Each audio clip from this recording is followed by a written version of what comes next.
Bạn có tin rằng giữa vùng đất Tây Ninh đầy nắng gió lại tồn tại một vườn quốc xanh rộng hơn 30.000 hecta, nơi mà chỉ cần bước lệch khỏi con đường vài mét, bạn có thể nghe thấy tiếng chim quý hiếm vang lên giữa rừng già.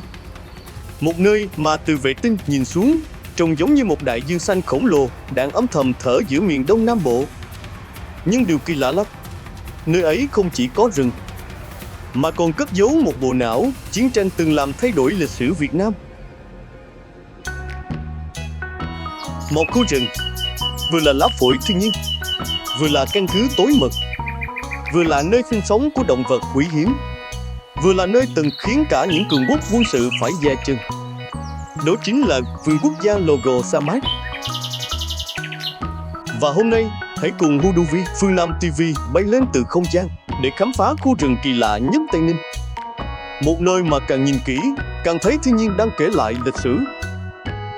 Từ vệ tinh nhìn xuống, Logo Samat hiện ra như một mảng xanh khổng lồ trải dài sát biên giới Campuchia. Trong khi nhiều nơi ở Đông Nam Bộ dần bị đô thị hóa, thì khu rừng này vẫn tồn tại như một ốc đảo nguyên sinh còn sót lại. Và đây mới là điều đáng kinh ngạc. Diện tích của nó lớn đến mức chiếm khoảng 26% diện tích rừng tự nhiên toàn tỉnh Tây Ninh. Nói cách khác, nếu Tây Ninh là một cơ thể sống, thì Logo Samat chính là lá phổi lớn nhất. Nhưng khoan đã, lá phổi xanh nghe thì hay thật, nhưng vì sao giới khoa học lại đánh giá nơi này đặc biệt đến vậy? Câu trả lời nằm ở hệ sinh thái. Thông thường, rừng Đông Nam Bộ chủ yếu là rừng khộp hoặc rừng cây thấp.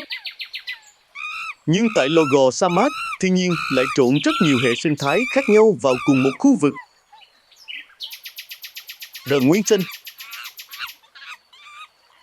đất ngập nước theo mùa, đồng cỏ ngập nước, sông suối tự nhiên, rừng tre, rừng bán thường xanh. Nói đơn giản, đây giống như một siêu thị sinh học khổng lồ.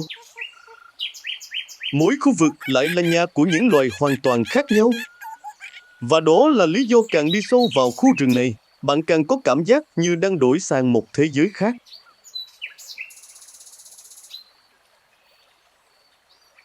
Và sau đây là 9 địa điểm nổi bật mà Huduvi sẽ giải mã cho các bạn trong hành trình hôm nay từ góc nhìn vệ tinh. Một đài quan sát cao 32 m. Đài quan sát 8 tầng, cao 32 m đặt tại vùng đất trũng của Trảng Tà Nốt. Trèo lên những bậc thang xoắn tít của đài quan sát này, du khách sẽ được thưởng ngoạn toàn cảnh khu rừng Logo Samat với dải màu xanh bát ngát đến tận cuối chân trời. Tận hưởng thanh âm yên bình của lá cây đung đưa theo gió, chim muông ríu rít gọi bạn và hương thơm nhẹ nhàng của cỏ cây, núi rừng.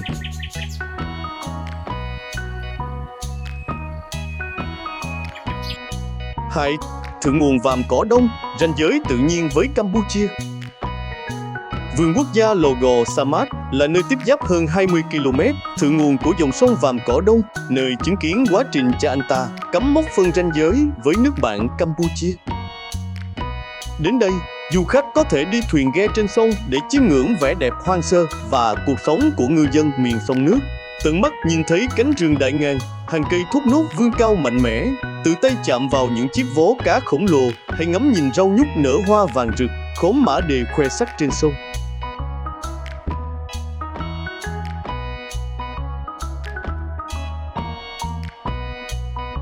Và cột mốc 132. Cột mốc 132 vốn là cột mốc đôi, trong đó cột mốc 132.1 thuộc quyền quản lý của Campuchia và cột mốc 132.2 do Bộ đội Biên phòng Việt Nam canh giữ. Đây được coi là một trong những biểu tượng của hòa bình dân tộc. Du khách có thể thực hiện nghi thức chào cờ để tưởng nhớ công ơn những người đã ngã xuống vì hòa bình dân tộc.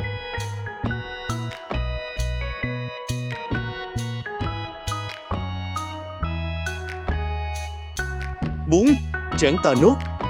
Với địa hình tương đối thấp như vườn quốc gia Logo Samat, du khách thường bắt gặp những trảng đất, khoảng đất lớn giữa hai cánh rừng bị ngập nước theo mùa, hình thành nên điều kiện sống thuận lợi cho nhiều loài cỏ dại xinh đẹp. Trong số đó phải kể đến trảng Tà Nốt, môi trường sinh sống tự nhiên của các loài cỏ năng, tràm gió. Đến thăm trảng Tà Nốt vào mùa khô, từ tháng 12 đến tháng 4, du khách sẽ được chiêm ngưỡng sắc vàng óng ả phủ khắp một góc trời. Quan sát hàng ngàn củ năng kim lặng lẽ ẩn mình dưới tầng đất cằn cỗi, bắt gặp những chú xéo đầu đỏ quý hiếm đang kiếm mồi.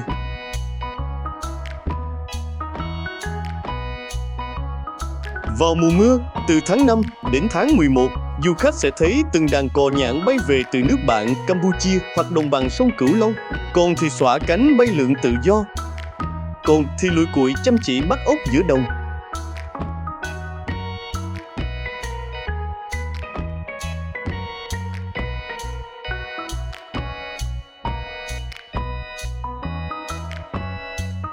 Năm, cây di sản vênh vênh 215 tuổi, cao 44 mét.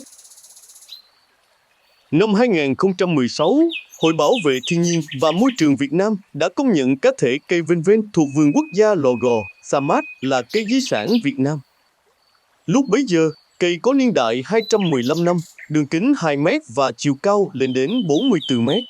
Trực tiếp chiêm ngưỡng và vòng tay ôm lấy thân cây vênh vênh sần sùi, du khách sẽ cảm nhận những vết tích của năm tháng in hằn trên lớp vỏ, bộ rễ và từng tán cây tùm xanh mát.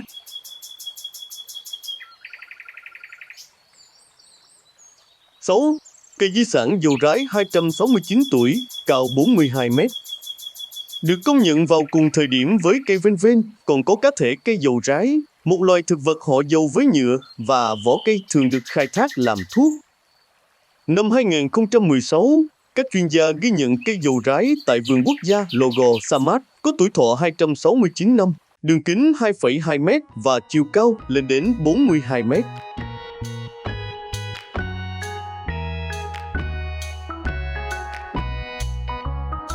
Bảy.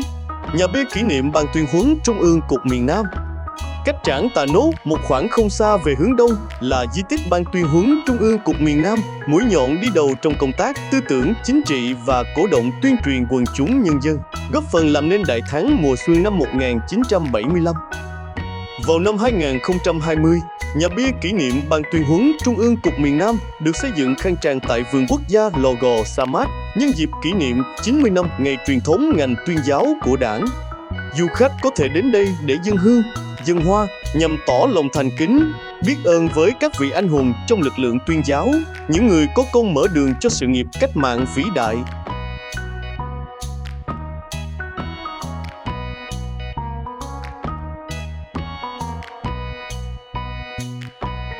Tám. Bia kỷ niệm trường Nguyễn Văn Trỗi.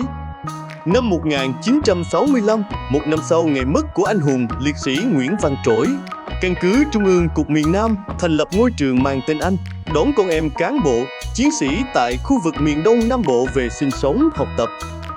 Trường đã tồn tại đến năm 1976 và sản sinh ra nhiều nhân tài đảm nhiệm các chức vụ quan trọng trong bộ máy chính quyền trung ương và địa phương.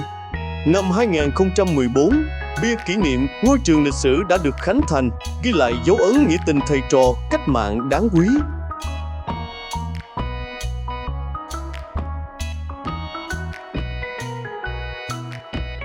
Chín. Trung tâm chăm sóc cứu hộ động vật.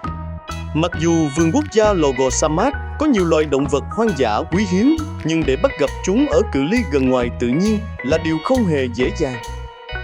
Vì vậy, Ban quản lý vườn quốc gia đã cho phép du khách đến tham quan trung tâm chăm sóc cứu hộ động vật, nơi nuôi nhốt và phục hồi sức khỏe các cá thể loài bị đánh bẫy, săn bắt trái phép như mèo rừng, trăng gấm, già đẩy Java, rái cá, chim côn.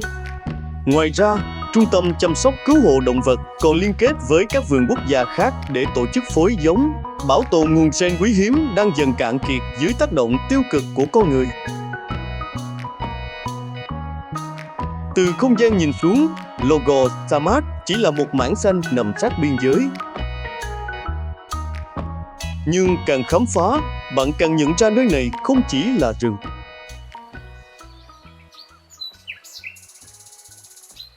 mà là một kho lưu trữ của thiên nhiên.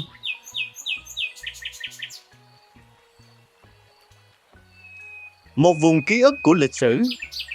Một lá phổi sống đang âm thầm giữ cân bằng cho cả miền Đông Nam Bộ.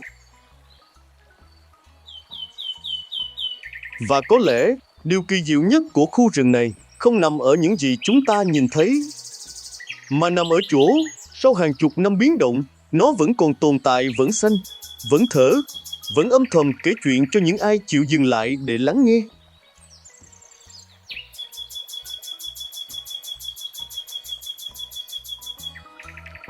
Đây là Houdouvi, Phương Nam TV. Nếu yêu thích những hành trình khám phá Việt Nam từ góc nhìn vệ tinh, đừng quên đăng ký kênh để tiếp tục đồng hành trong những chuyến bay tiếp theo nhé. Bây giờ thì Houdouvi xin chào tạm biệt để quay về vũ trụ bao la, chuẩn bị cho chuyến bay tiếp theo đây ạ.